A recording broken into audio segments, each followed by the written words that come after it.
Prime news, क्योंकि सच जरूरी है।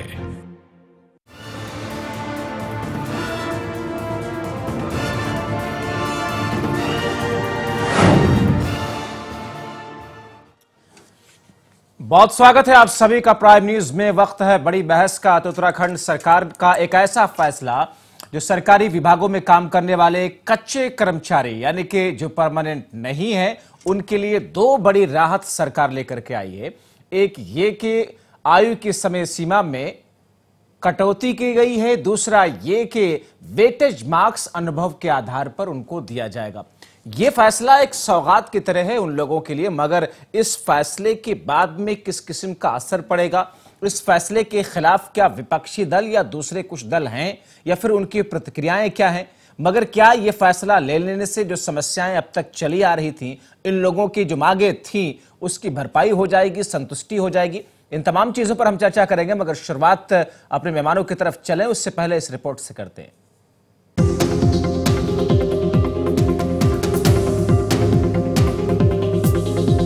उत्तराखंड के सरकारी विभागों में कम पगार पर कच्ची नौकरी करने वाले कर्मचारियों के दिन चमक सकते हैं। कोर्ट से नियमित होने का रास्ता बंद होने के बाद मायूस इस वर्ग के कर्मचारियों के लिए सरकार ने बड़ा फैसला लिया है। सीधी भर्ती में आयु सीमा की छूट तो है ही, साथ ही जितने साल का अनुभव उसके आधार पर वेटेज मार्क्स भी मिलेंगे। राज्य सरकार ने कल जो निर्णय लिया है अपने मुख्यमंत्री त्रिवेंद्र सिंह रावत जी की सरकार ने, कि जितने भी बहुत लंबे समय से जो तदर्थ थे, अंशकालिक थे, संविदा कर्मी थे, उनकी बहुत समय से डिमांड चल रही थी कि उनको सरकारी विभागों में नियुक्तियों में समायोजित किया जाए। तो सरकार ने उनके अनुभव के आधार पर एक तो उनको समायोजित करने का निर्णय लिया है और दूसरा उनकी जो आयु बढ़ रही थी उस आयु में भी उनको छूट देने का प्रस्ताव दिया है। ये निश्चित रूप से राज्य के अंशकालिक संविदा कर्मियों के लिए बहुत बड़ी राहत की खबर है जो अपने त्रिवेंद्र सरकार ने पूरी करी है और इससे अपने राज्य वासियों में, कर्मचारियों में सरकार के प्रति भी विश्वास बढ़ा है और अपना जो उनका भविष्य के बारे में वो अनिश्चित थे उसके बारे में एक उनको रास्ता दिखाई दिया है कि भारतीय जनता पार्टी की सरकार उनके हित की बात कर रही है और आज भारतीय जनता पार्टी की सरकार ने वो करके भी दिखा दिया। वहीं सरकार के इस फैसले के बाद कच्ची सरकारी नौकरी करने वालों के लिए नियमित नौकरी का मार्ग तो खुला ही है, वहीं अब उनकी पेंशन भी लग जाएगी।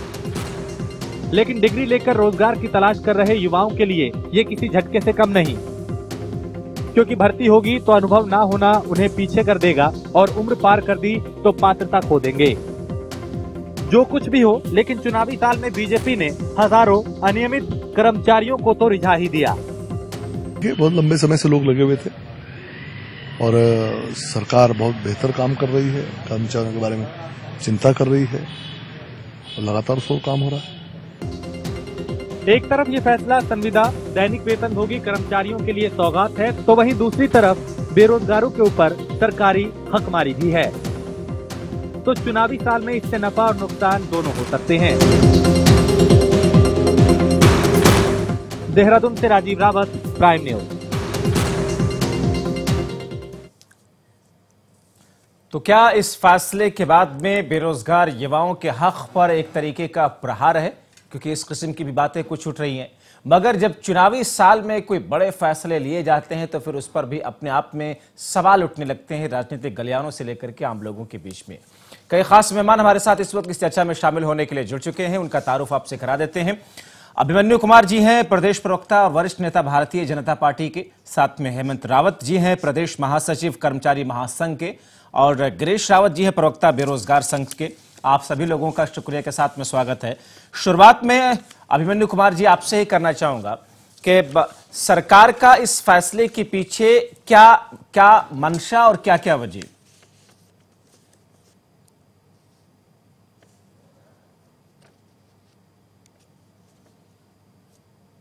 made. Then afterwards, Supreme Court so many observations.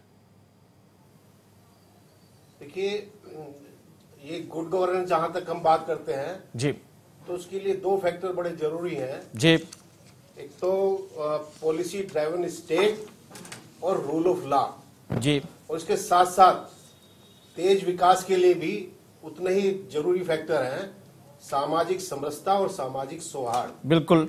इन चारों विषयों में बराबर का संतुलन बनाकर ही एक वेलफेयर स्टेट की कल्पना की जा सकती है। भारतीय जनता पार्टी के सारे कदम इसी दिशा में चलते हैं।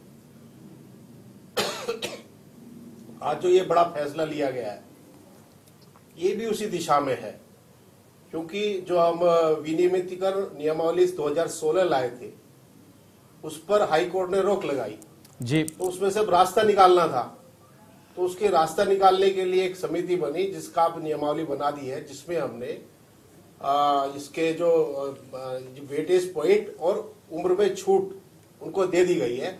भर्ती सीधी हो गई, जो रूल ऑफ लॉ है। सीधी भर्ती में बेरोजगार भी आएंगे, संविदा कर्मी भी आएंगे, तो उसके हिसाब से उनको अनुभव का लाभ भी शासन को मिलेगा और कुछ बेरोजगार युवा जो है उनको भी स्थान मिलेगा। इस प्रकार से सब चीजों में संतुलन बनाकर वेलफेयर स्टेट की तरफ ये बढ़ाया हुआ एक कदम है। ठीक है। हेमंत रावत जी, जाहिर तौर पर कर्मचारी महासंघ के महासचिव आप हैं, और ऐसे में क्या आप लोगों की जो मांगे लंबे समय से अलग अलग चीजों को लेकर के, बिंदुओं को लेकर के चली आ रही थी, सरकार के इस फैसले के बाद में आप लोग संतुष्ट हैं? वो मांगे पूरी हुई? सर, मांगे तो हमारी पूरी, इसमें अभी ऐसा कुछ खास हुआ नहीं है, क्योंकि जहां तक वेटेज की बात रही, वेटेज की बात हमें माननीय पूर्व मुख्यमंत्री हरीश रावत जी की सरकार में भी कहा गया था। और ये जो वेटेज की अभी बात हो रही है, उपनल कर्मचारी महासंघ इसमें कहीं से भी कहीं तक नहीं आता है, क्योंकि उपनल कर्मचारी जो है, उपनल कर्मचारियों की एक अपनी एक अलग डिमांड है, जिसमें स्पेशल हमने ये बात रखी है कि हम अभी हमारा कुछ ही अगस्त में आंदोलन चल रहा था, तो उस आंदोलन में ये तय हुआ था कि हमारे एक अपील सुप्रीम कोर्ट में लगी थी, हाई कोर्ट में लगी थी। हाई कोर्ट में जब अपील लगी थी तो वहां से जो 12/11/2018 को जो अभी निर्णय आया हमारा, उसमें उच्च न्यायालय ने डायरेक्ट हमारे लिए कहा है कि आपको इनको 1 साल के भीतर रेगुलराइज और समान कार्य या समान वेतन 6 महीने में देना है।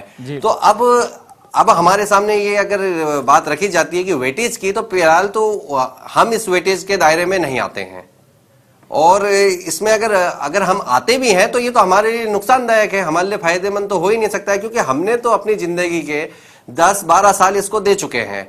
अब विभाग को जब 10-12 साल हम दे चुके हैं, तो अब आने वाले टाइम में हम वेटेज लेकर या अगर 10% की वेटेज की बात हो रही है, तो ये तो हमारे लिए नुकसान ही है, फायदा तो हमारे लिए कहीं से भी कहीं तक नहीं हुआ है। ठीक है। और ऐसे में मैं अभिमन्यु कुमार साहब से समझने की कोशिश करूंगा कि फिर इस फैसले का फायदा किन किन लोगों तक ही सीमित रखने की कवायद के तौर पर इसे लिया गया है। मगर गिरीश रावत जी, इस फैसले के क्या साइड इफेक्ट आप देखते हैं? चूंकि बेरोजगार संघ के आप प्रवक्ता हैं, क्या नतीजा आप इससे निकालते हैं या किस किस्म का असर इससे आप पड़ेगा? सर, ये टोटली असंवैधानिक है। हमारे संविधान के आर्टिकल 16 में कहा गया है रोजगार में अवसर की समानता जी, उसमें उसके 7 आधार दिए गए। इन आधारों पे जो है राज्य किसी के साथ भेदभाव नहीं करेगा, लेकिन आप जो है वेटेज देके बिल्कुल बेरोजगार साथ एक छलाव कर रहे हैं। आर्टिकल 16 में साफ रोजगार में अवसर की समानता, और सबसे बड़ी बात ये भर्ती प्रक्रिया, इसका आधार क्या था? संविदा कर्मी उपनल किस माध्यम से लगे, इसके लिए कोई भर्ती हुई? तो सबसे बड़ी बेरोजगारों के साथ छलावा है। और अभी हाल ही में गेस्ट टीचर की भर्ती हुई थी, उसमें जो है 12 अंक का वेटेज दिया गया है। तो इससे तो बढ़िया था जो पहले से जो गेस्ट टीचर है उन्हीं को रख लेते हैं। क्यों सरकार ने प्लस टाइम बेस्ट किया, मनी बेस्ट की है? क्योंकि उसमें जितने भी सारे पहले से ही जो गेस्ट टीचर लगे थे उन्हीं का उसमें हुआ, क्योंकि 12 नंबर और 10 नंबर एक बहुत बड़ा आंकड़ा होता है, और जो कि बेरोजगारों के लिए अहित है।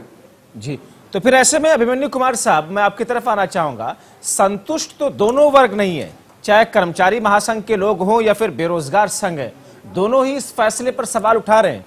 तो फिर किसके हितों को साधा गया इसमें? जब्बार भाई, ये लोकतंत्र की विशेषता है जी कि यहाँ पर सभी को अपनी बात रखने का अधिकार है। ठीक है। और बात रखने का ही नहीं तो अपनी मांगे भी रखने का अधिकार है, और उनको स्वीकार करने के लिए दबाव बनाने का भी अधिकार है। तो ये तो लोकतंत्र, इसी का नाम लोकतंत्र है। अब उसमें से रास्ता निकालना होता है, सरकार का काम होता है सबके हितों का ध्यान रखते हुए अपने संसाधनों के साथ अधिक से अधिक लोगों का कुछ फायदा किया जा सके, संतुलन बनाकर चलना होता है।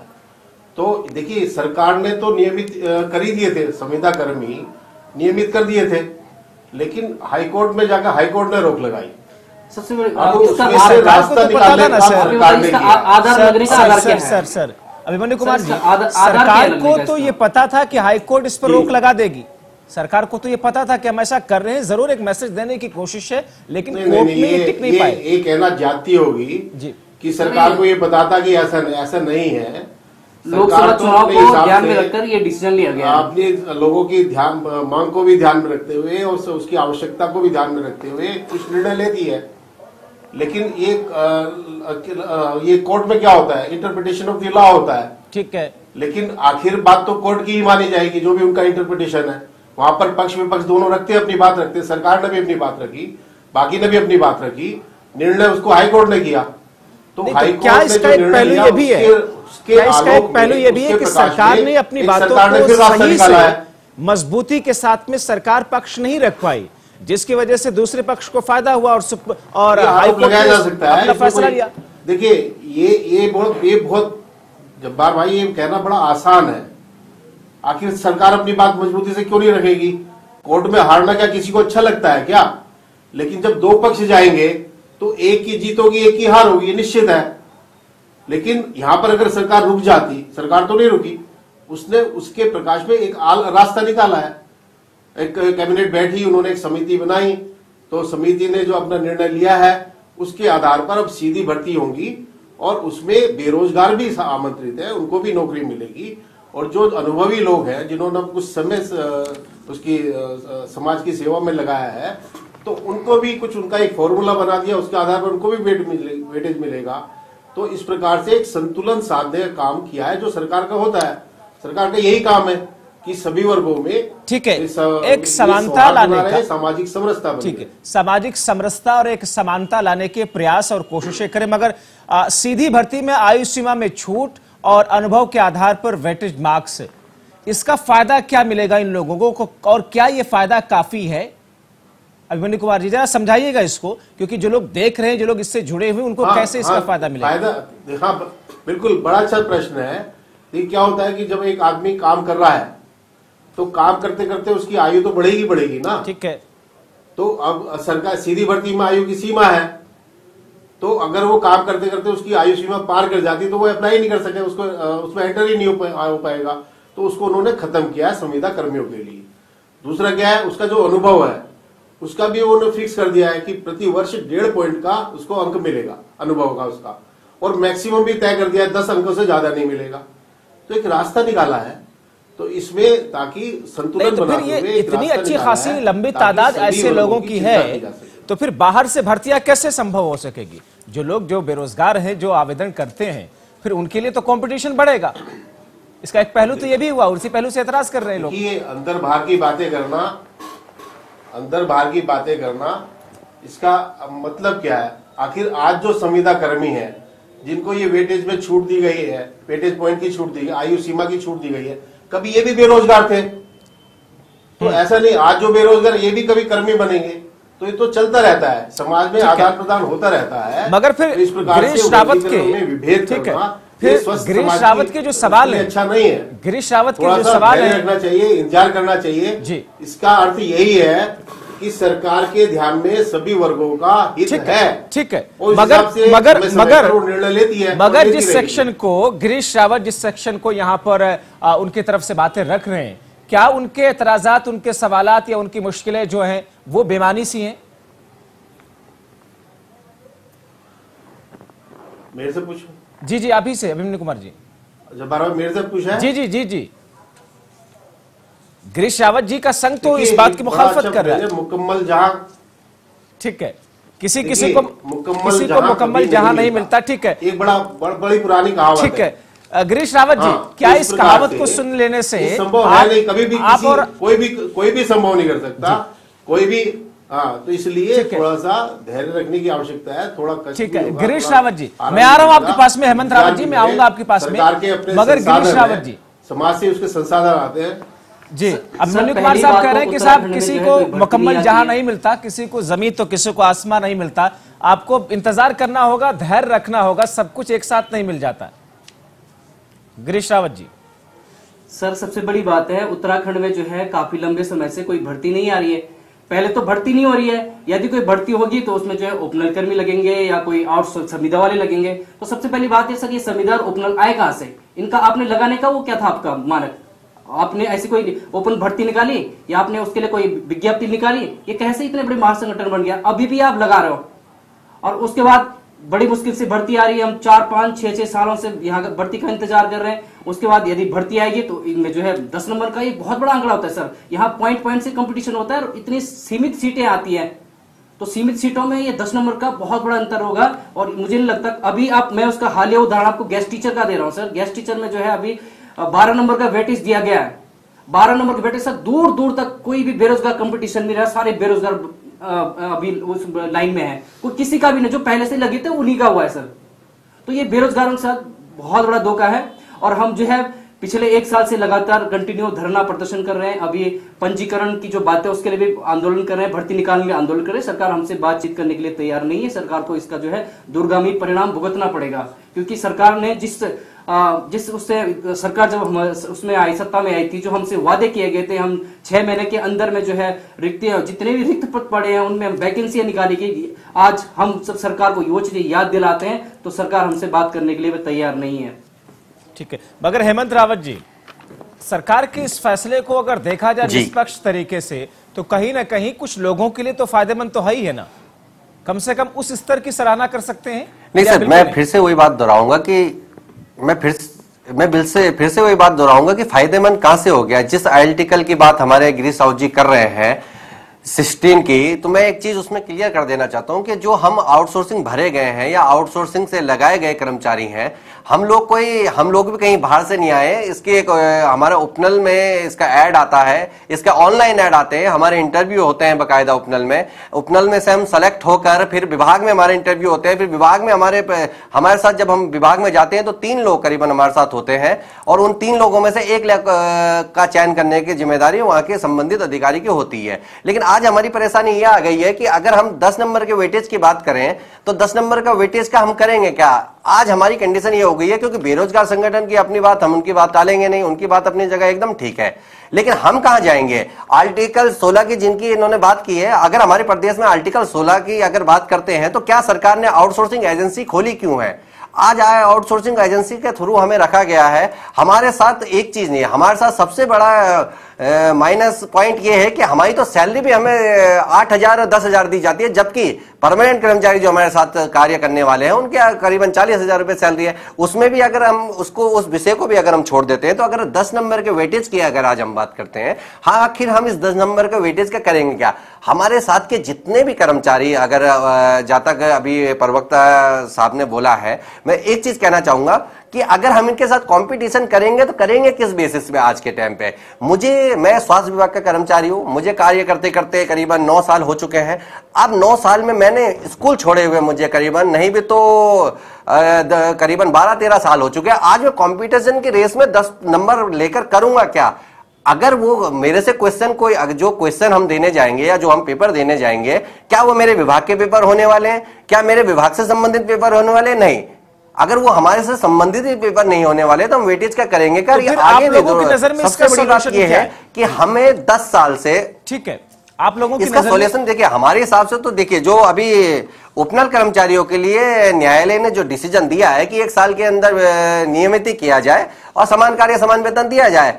अब सरकार जब तक ये नहीं करती है, अभी तो बेरोजगार संगठन की अपनी मांग, मैं फिर कहूंगा उनकी मांग को हम कभी बेकार नहीं करार दे सकते, क्योंकि आउटसोर्सिंग एजेंसी मैंने तो बनाई नहीं है या आउटसोर्सिंग का एजेंसी में मैंने तो आदमी रखे नहीं है। अब जब आउटसोर्सिंग एजेंसी 1 साल के लिए किसी भी विभाग को केवल 1 साल के लिए या 2 साल के लिए आप किसी आउटसोर्सिंग कर्मचारी को रखते हैं, अब 12-12, 15-15 साल हो गए। हमारे साथ कुछ ऐसे कर्मचारी है जो आज उम्र से भी करीबन ऊपर हो चुकी है उनकी एज। अब वो इस उम्र में, अगर मेरी बात करते हैं तो मैं इस उम्र में, मेरी उम्र 31-32 साल हो गई है और मेरे साथ के कई लोग ऐसे हैं जिनकी 42-45 हो गई है। अब वो इस वेटेज का क्या करेंगे? हम इस वेटेज का हमें ना तो कोई लाभ मिलने वाला है, और इस सबसे बड़ी बात यह है कि 2016 नियमावली जिसको फेल किया गया है, अगर हम उसमें लौट के जाते हैं तो 2016 नियमावली में आखिर अगर हम सरकार की तरफ से देखें तो सरकार ने उस नियमावली के लिए अगर हारी है तो क्यों हारी है?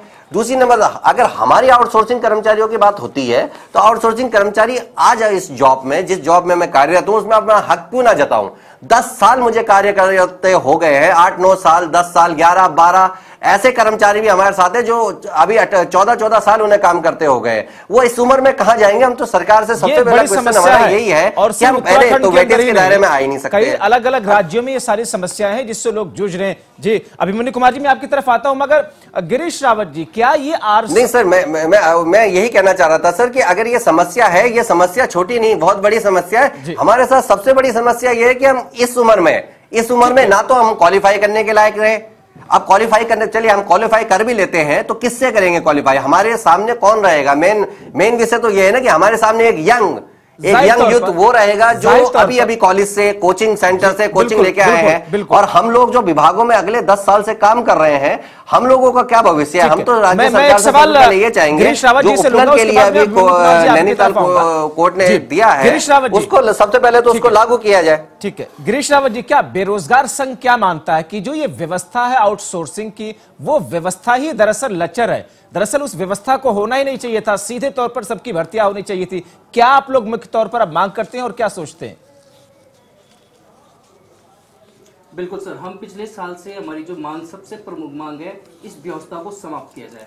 ये ओपनल जो आउटसोर्सिंग की व्यवस्था है, या तो कोई आप एक निश्चित आधार बनाएं, कोई एक पेपर कराएं और उसमें एक फिक्स मानक करें। देखो उसमें जो भाई साहब बोल रहे हैं उनकी बात बिल्कुल सही है, काम तो बराबर कर रहे हैं लेकिन उनको उनकी सैलरी नहीं है। वो भी जो है उस अदगल जगली छलकत जय वाली का हाथ होगी उनके लिए, वो भी आधे अधूरे फंसे हैं। उन काम तो पूरा करें लेकिन उनको समान कार्य के लिए समान वेतन नहीं मिल रहा है, और हम अपनी जगह लड़ रहे हैं क्योंकि जो है हम 1 साल से लगातार हम धरना प्रदर्शन कर रहे हैं। सबसे पहली मांग है हमारी कि ये ओपनल जो एजेंसी है ये या तो बंद हो जाए या तो कोई इसका एक निश्चित आधार बने जिसमें सभी बेरोजगारों को जो है अवसर मिले वहां पे करने का।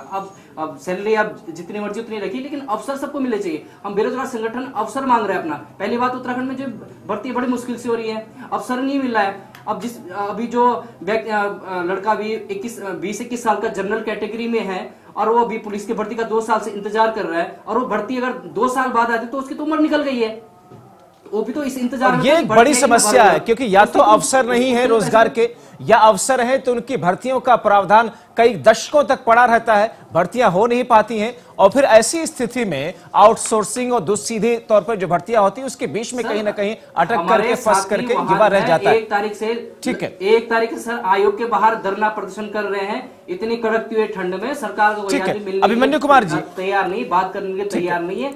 अभिमन्यु कुमार साहब, हम मानते हैं कि सरकार ने एक व्यवस्था बनाई आउटसोर्सिंग की, उसके जरिए कुछ लोगों की मदद करने की मंशा सरकार की रही, उसमें कोई भी पार्टी रही हो, लेकिन सवाल यह है कि क्या व्यवस्था पर फिर से एक बार पुनर्विचार करने की जरूरत है? क्या एक बार भर्तियों को लेकर के आउटसोर्सिंग की कितनी जरूरत है, होना चाहिए सीधे तौर पर भर्ती होनी चाहिए? क्योंकि एक शख्स 10 साल से 15 साल तक नियमित रूप से जो नहीं है, ठेकेदारी प्रथा पे उनका कोई पता नहीं चला, आउटसोर्सिंग के माध्यम से जो काम कर रहा है, समान क्षमता वाला शख्स है, समान घंटे काम करने वाला शख्स है, लेकिन उसको वेतन 10,000, किसी को 40,000, तो क्या इन तमाम चीजों पर सरकार के सामने एक चैलेंज है कि साहब इसको फिर से गौर करो, देखो, समझो, और एक नया कोर्ट का निर्णय भी आया है कि समान कार्य समान वेतन इशू किया जाए। ये कोर्ट का निर्णय आया है 12/11/2018 को। अभिमन्यु कुमार साहब जी, क्योंकि बेरोजगार जो है वो भी राज्य के नागरिक है, बिल्कुल, और जो संविदा कर्मी है वो भी राज्य के नागरिक है। कोई बोलने वाली बात नहीं है। दोनों ही ग्रुपों का के हित साधन करना ये सरकार का दायित्व है। सरकार अपने दायित्व को समझती है, इसलिए एक तो सीधी भर्ती का रास्ता खुला है, दूसरा सरकार लगातार अपने सीमित संसाधनों को बढ़ाने का प्रयास कर रही है ताकि ये और संख्या बढ़े। तीसरा क्या है कि अभी आर्मी के भर्ती केंद्रों को बहुत बढ़ाया गया है ताकि उत्तराखंड के जगह जगह पर आर्मी की भर्ती केंद्र खुले हैं। तीसरा सबसे बड़ी बात जो अभी इस साल पहली बार शुरू हुई है 18 साल में, इन्वेस्टर मीट का आयोजन किया गया ताकि यहाँ पर सरकार के अलावा और भी बहुत सारे रोजगार के संसाधन यहाँ जुटे। अभी खुशी की बात है कि 35,000 करोड़ से ज्यादा के प्रस्तावों पर वो सारी चीजें अपनी जगह ठीक है, मगर ये जो दोनों सेक्शन है वाले हैं, तो इस चाहे वो कुछ ही दिनों में जो ये कर्मचारी महासंघ हो या फिर बेरोजगार संघ है, दोनों ही सरकार के इस फैसले से संतुष्ट नहीं है, दोनों को ही एतराज है, दिक्कत है। रोजगार की कमी उत्तराखंड में नहीं रहने वाली है, उसके रोजगार बढ़ाने के लिए लगातार जो भी संभव निर्णय सरकार ले रही है। तो इसलिए इन सभी का हित हम सरकार साधने के लिए काम कर रही है। थोड़ा बस धैर्य रखने की आवश्यकता है। चले, बहरहाल हम किसी खास निष्कर्ष पर आज इस चर्चा में पहुंच तो नहीं सके, लेकिन इतना तो तय है कि चर्चा से कम चीजें, स्थितियां साफ होती हैं। शायद अब शिक्षा विभाग से लेकर के या फिर अलग अलग विभागों में जहां पर भर्तियों का सिलसिला है या फिर सरकार में बैठे हुए लोगों तक, इन तमाम पहलुओं तक उनकी रोशनी उन तक पहुंचे और समझ सकें कि लोगों की मुश्किलें क्या हैं, और फिर इस पर एक ऐसी व्यवस्था कायम हो जिससे सबको आसानी हो, सबको समानता के साथ में रोजगार मिल सके। आज की इस चर्चा में अभी के लिए बस इतना ही। आप तीनों मेहमानों का, अभिमन्यु कुमार साहब, हेमंत रावत जी और गिरीश रावत जी, आप तीनों लोगों का बहुत शुक्रिया, वक्त निकाला आपने। इस उम्मीद के साथ इस चर्चा को यहीं पर खत्म करते हैं कि सरकार के सामने जो मुश्किलें आज रखी गई उन पर सरकार एक बार फिर से गौर करेगी, विचार करेगी, ताकि उन मुश्किलों का, उन समस्याओं का न सिर्फ समाधान ढूंढा जा सके बल्कि एक बेहतर व्यवस्था भी कायम हो सके। अभी के लिए बड़ी बहस में इतना ही। आप देखते रहिए प्राइम न्यूज।